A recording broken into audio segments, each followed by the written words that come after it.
کہتے ہیں تجارت کے 7 سنہری اصول ہیں. کتنے؟ 7 سنہری اصول. جو ان کی رعایت کے ساتھ معاملات اختیار کرے گا، تجارت کاروبار کرے گا، اللہ تعالیٰ اسے قیامت کے دن صدیقین اور شہداء کے ساتھ اس کا حشر ہوگا.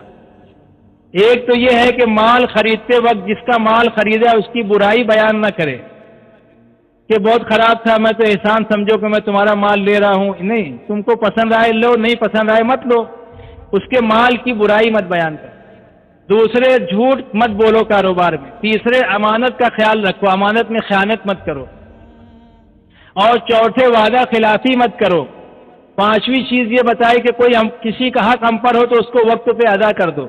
کسی سے ہم کو لینا ہو تو اس کو تھوڑی سہولت کر دو. اگر اس کو دقت پیش آ رہی ہے پیسہ لوٹانے میں، پیمنٹ دینے میں، تو تھوڑی سی سہولت دے دو. ٹھیک ہے بھائی، آپ 8 دن اور لے لو میری طرف سے، سہولت دے دو. یعنی اس طریقے کی. اور عیب بتا کر بیچو، جھکتا ہوا تولو. یہ چیزیں معاملات کا دین ہے. اس طرح تجارت جو کرے گا اللہ تعالیٰ اس کا حشر قیامت کے دن صدیقین اور شہداء کے ساتھ فرمائیں گے.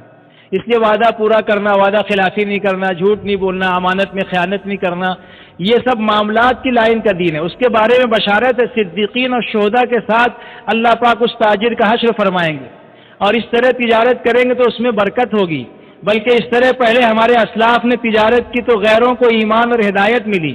ایک ملک ہے جسے ہم جانتے ہیں، چین. وہاں مسلمان تاجر گئے، انہوں نے اسی طرح تجارت کی. عیب بتا کے مال دیتے تھے، ڈنڈی نہیں مارتے تھے، ذخیرہ اندوزی نہیں کرتے تھے، رشوت نہیں لیتے تھے، دھوکہ نہیں دیتے تھے، دھوکہ نہیں کھاتے تھے، عیب بتا کر دیتے تھے. اوپر سوکھا اندر گیلا، اوپر سوکھا اندر گیلا، اس طرح دھوکہ نہیں دیتے تھے. لیبل کچھ، پیکنگ کچھ، ایسا نہیں تھا. صحیح تجارت کی تو بہت تھوڑے وقت میں وہاں کی منڈی میں چھا گئے. تو وہاں کے تاجروں نے حکومت وقت کے خلاف کمپلین دیا کہ کچھ غیر ملکی تاجر یہاں آ گئے ہیں، ان کی وجہ سے ہماری تجارتوں پر اثر پڑ گیا ہے، ہماری تجارتیں مندے کا شکار ہو گئی ہے، ہماری تجارتوں میں نقصان لگ رہا ہے. لہذا ہماری گزارش ہے کہ ان غیر ملکی تاجروں کو ملک سے نکال باہر کیا جائے. یہ کمپلین ملکی تاجروں کی طرف سے حکومت وقت کے پاس پہنچا. تو جب وہاں کی عوام کو پتہ چلا کہ ایسا ان کے خلاف کمپلین گیا ہے تو انہوں نے کراس کمپلین یہ لکھا کہ نہیں، یہ جو غیر ملکی آئے ہیں ان کو آپ نہیں نکال سکتے، یہ اچھے تاجر ہیں، امانت دار ہیں، ہم بچوں کو بھی بھیجتے ہیں تو صحیح مال دیتے ہیں، جھکتا تولتے ہیں، دھوکہ نہیں دیتے ہیں. اس طرح کی باتیں انہوں نے کی. تو جب وہاں یہ کمپلین عوام کا پہنچ گیا تو حکومت عاجز آ گئی ان کو نکالنے سے. چنانچہ سارا مقدمہ سامنے آیا.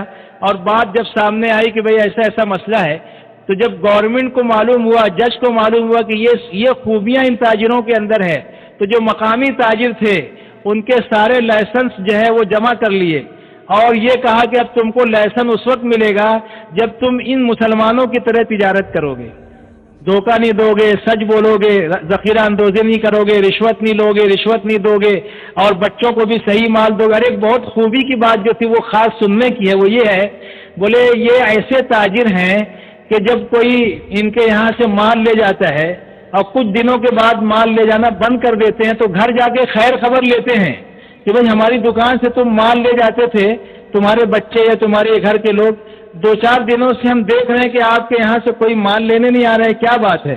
یہ جا کر خیر خبر لیتے ہیں. چنانچہ ایک واقعہ بتایا کہ ایک جگہ جو ہے ایک بچی آ کر مال لے جاتی تھی، چھوٹی بچیاں آ کر، چھوٹے بچے یتیم تھے غالباً وہ، تو وہ کچھ دن نہیں آئے. تو تاجروں نے کہا کیوں نہیں آئے؟ بولے ہماری امی بیمار ہے.